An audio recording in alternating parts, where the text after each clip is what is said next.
Parlikar commerce coaching क्लासेसमध्ये पुन्हा एक वेळा आपल्या विद्यार्थ्यांचं संपूर्ण स्वागत आहे. बघा मॅनेजमेंट अकाउंट आपण बघत आहे 6M हा ब्रेक इव्हन पॉईंट. कोणतं ब्रेक इव्हन पॉईंट? जेव्हा ब्रेक इव्हन पॉईंट मध्ये आपल्याला तुम्हाला सांगितलेल्या विद्यार्थी मित्रांनो with the following information in the books of Shri Ram Shri Ganesh काही पण तुम्हाला नाव देऊ शकतात ते असं काही नाही. आता मी ते लिहिलेलं आहे. बघा सेल दिलेला आपल्याला 50,000. किती दिलेला? 50,000. वराबल कॉस्ट आहे. वराबल कॉस्ट दिलेला आहे तुम्हाला 30,000. फिक्स कॉस्ट आहे तुम्हाला 15,000. प्रिपेअर त्यांनी सांगितलं आपल्याला sale to earn profit rupees 10,000. Sale to earn profit rupees 10,000. हे कसं काढावं? Statement of the marginal cost. हा तुम्हाला पॉईंट मी शिकवला आणि हा पॉईंट शिकवला. आज हा नवीन पॉईंट आपण बघणार आहोत. कोणता पॉईंट बघणार आहोत? आपण नवीन पॉईंट बघणार आहोत. रोजच्या याच्यामध्ये आपण तुम्हाला एक नवीन पॉईंट सांगणार आहोत. बघा सेल टू अर्न प्रॉफिट 10,000. तर तुम्हाला मी पहिले मार्जिनल कॉस्ट सांगितलेली आहे आणि बीईपी सांगितले, तर आपण मार्जिनल कॉस्ट काढून घेऊ. तर आन्सर सेल मधून काय मायनस करावं लागते तुम्हाला? व्हराबल कॉस्ट. बघा इथं सेल दिलेला आहे तुम्हाला 50,000. किती दिलेला आहे? 50,000. व्हराबल कॉस्ट, ही व्हराबल कॉस्ट आहे तुम्हाला 30,000 म्हणजे 30,000. आता 15 मधून 30,000 गेले तुम्हाला माहितच आहे 20,000 राहतात. त्याला नाव द्यायचं तुम्ही ग्रॉस प्रॉफिट. काय नाव द्यायचं तुम्ही? Gross profit. काय नाव द्यायचं? Gross profit. म्हणजे सेल मधून व्हराबल कॉस्ट मायनस करावं लागते. काय मायनस करावं लागते? सेल मधून व्हराबल कॉस्ट मायनस करावं लागते. आणि त्यानंतर फिक्स कॉस्ट म्हणजे फिक्स कॉस्ट. आता यामधून या ग्रॉस प्रॉफिट मधून हे फिक्स कॉस्ट मायनस करायची. काय मायनस करायची? फिक्स कॉस्ट मायनस करायची म्हणजे नेट प्रॉफिट येणार. किती राहतात? 5,000. किती राहतात? 5,000. म्हणजे सेलमधून व्हराबल कॉस्ट मायनस करायची. काय करायची? ती मायनस.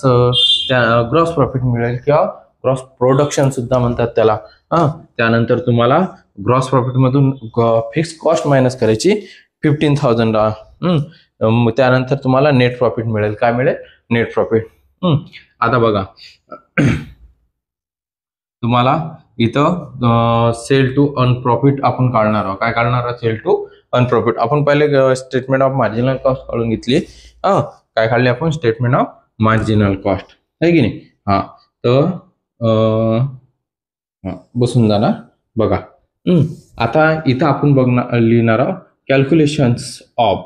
म्हणजे कॅल्क्युलेशन्स ऑफ काय काढायचं तुम्हाला? सेल्स टू अर्न आणि काय सांगितलं त्यांनी? प्रॉफिट. काय सांगितलं त्यांनी? प्रॉफिट. प्रॉफिट किती दिलेला आपल्याला? 10,000. किती दिलेला आहे? 10,000. म्हणजे त्यांचं म्हणणं काय हे लक्षात ठेवा. असे तुम्हाला 2 फॉर्म्युले येणार आहेत. किती येणार आहे? 2 फॉर्म्युले येणार आहे. 2. तर तुम्हाला हा प्रॉफिट पहिले सुरुवातीला दिलेला राहू शकतो आणि सेल नंतर दिला राहू शकतो. आता सुरुवातीला काय दिलेलं आपल्याला? सेल. काय दिलेलं आहे? सेल. काय दिलेलं आहे तुम्हाला? सेल. काय दिलेलं आहे तुम्हाला? सेल. मग ज्यावेळी तुम्हाला सेल दिलेलं असेल, काय दिलेलं असेल? सेल दिलेलं असेल. हे सुरुवातीला सेल. इथं हे बघा हे सुरुवातीला सेल. तर आपल्याला सेल काढायचं असं समजायचं. काय काढायचं आहे? सेल. मग इथे लिहायचं sale S is equal to F plus PT. F plus PT या सेल टू अर्न प्रॉफिटचा फॉर्म्युला होतो. F plus PT. F plus P आणि टी अपॉन मध्ये 1 minus V upon S. 1 minus V upon S. मग S is equal to F. F किती आहे तुमचा? म्हणजे एफ म्हणजे फिक्स कॉस्ट 15,000. किती आहे ती? 15,000. बघा हे 15,000 प्लस पीटी म्हणजे हा प्रॉफिट. पीटी म्हणजे तो प्रॉफिट. मग 1 मायनस व्ही म्हणजे व्हराबल कॉस्ट. व्ही म्हणजे व्हराबल कॉस्ट. किती आहे? 30,000. किती आहे ती? 30,000. हे 30,000 अपॉन यस दिलेला म्हणजे सेल. पुन्हा सेल हा सेल तो सेल हा इथं दिलेला तुम्हाला सेल 50,000. किती दिलेला आहे? 50,000 sale. S is equal to या दोघांचं प्लस करायचं ऍडिशनल 15,000 प्लस 10,000 म्हणजे 25,000. इथे येतात 25,000.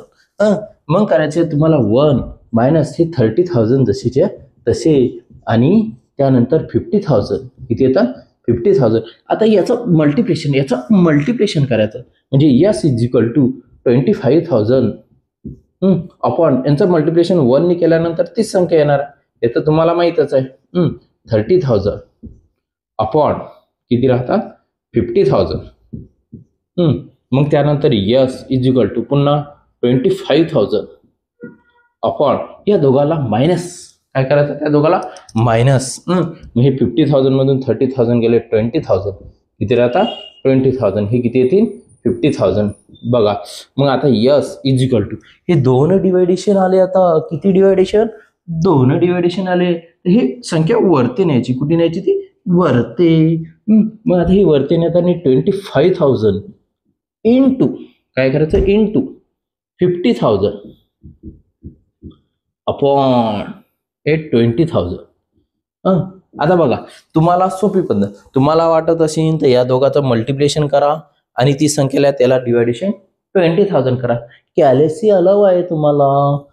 आता मी काय करणार आहे, मी आता याला हे 1 2 3 4 1 2 3 4 2 4 0 कट काय केले, मी 4 0 कट केले. म्हणजे ते हे 4 0 कट, ते 4 0 कट केले आहे ना. मग आता याला तुम्हाला भाग तोडायचा असेल तुम्ही तोडू शकता, नसेल तुम्हाला तोडायचा तर तुम्ही राहू देऊ शकता. मग आता हे 25,000 त्याला डिवायडेशन 5 करायचे. किती करायचे तुम्हाला वाटत असेल तर 5 करायचे. किती करायचे तुम्हाला वाटत असेल तर 5. मग आता 25 चौक 100 होतात, म्हणजे 1,25,000 येतील ते. मग 1,25,000 divided by 2 divided by 2 divided by 2. म्हणजेच तुमचं ते येणार आहे, याला डिवायडेड बाय 2 केल्यानंतर सेल येणार तुमचा 62,500. किती येणार आहे 62,500. 62,500. हा 62,500. बघा F plus PT upon 1 minus V upon yes. ती स्टेप वापरायची. हे जे प्रॉफिट दिलेलं आहे इथं घ्यायचं, PT म्हणजे हा प्रॉफिट, PT म्हणजे हा प्रॉफिट. बघा यांचं मल्टिप्लिकेशन करा, जी संख्या येणार त्याला 20,000 करा, किंवा हे 4 0 कट 4 0 कट या दोघांचं मल्टिप्लिकेशन केलं 1,25,000 त्याला डिवाइडेड बाय 2 आल्यानंतर 62,500. बघा आता त्यानंतर आपल्याला आता त्यांनी विचारलेला तुम्हाला calculations of BEP in rupees आहे ना. हे तर मी आता तुम्हाला प्रत्येक वेळेस सांगितलेलं आहे ना. BEP in rupees is equal to F upon 1 minus V upon S. 1 minus V upon S. हे तुम्हाला सोडवायचं आहे. आता तसं पाहिलं तर V म्हणजे व्हराबल कॉस्ट, V म्हणजे व्हराबल कॉस्ट किती येते 30,000 त्याला डिवायडेड बाय 1. V म्हणजे सॉरी F म्हणजे फिक्स कॉस्ट लिहावं लागेल आपल्याला. F म्हणजे फिक्स कॉस्ट. फिक्स कॉस्ट किती दिलेली आहे त्यांनी 50,000. F म्हणजे फिक्स कॉस्ट हे 50,000. V म्हणजे व्हराबल कॉस्ट, V म्हणजे व्हराबल कॉस्ट इथे येणार 30,000 अपॉन सेल. यस म्हणजे सेल. सेल किती आहे तुमचा 50,000 50,000. हे 15,000 हे 50,000 is equal to 15,000 divided by याला मल्टिप्लिकेशन करा 50,000 minus 30,000 upon 50,000 is equal to 15,000 त्याला डिवायडेड बाय 20,000 त्याला डिवायडेड बाय 50,000. हे दोन मल्टिप्लिकेशन आले. व्हिडिओ आवडल्यास लाईक शेअर्स आणि सबस्क्राईब जरूर करावे. बिलकुल सबस्क्राईब करत जा, म्हणजे तुम्हाला पुढचे व्हिडिओ मिळत जातील. 15,000 इंटू याला वरती न्यायचं 50,000 डिवायडेड बाय 20,000. 4 0 कट हे 4 0 कट 15 5 75 म्हणजे 15 5 75 म्हणजे 75,000 डिवायडेड बाय 2 किती येणार तुम्हाला बघा आता 37,500 म्हणजे 37,500 हे आलं तुमचं BEP इन रुपीज. हे तुम्हाला सोडवायचं होतं तरी मी तुम्हाला सोडून दाखवलं. यानंतरचे जे गणित राहतील त्याच्यात तुम्हाला सोडून द्या. बघा हे गणित 8 मार्कासाठी येणार. 4 मार्कासाठी तुम्हाला फक्त मार्जिनल कॉस्ट आणि हे येणार आहे. म्हणून सांगतो हे 8 मार्काचे गणित आहेत. किती मार्काचे गणित आहेत 8 मार्काचे. तर बिलकुल शेअर्स लाईक आणि सबस्क्राईब. चला मित्रांनो आता पुढील भाग उद्या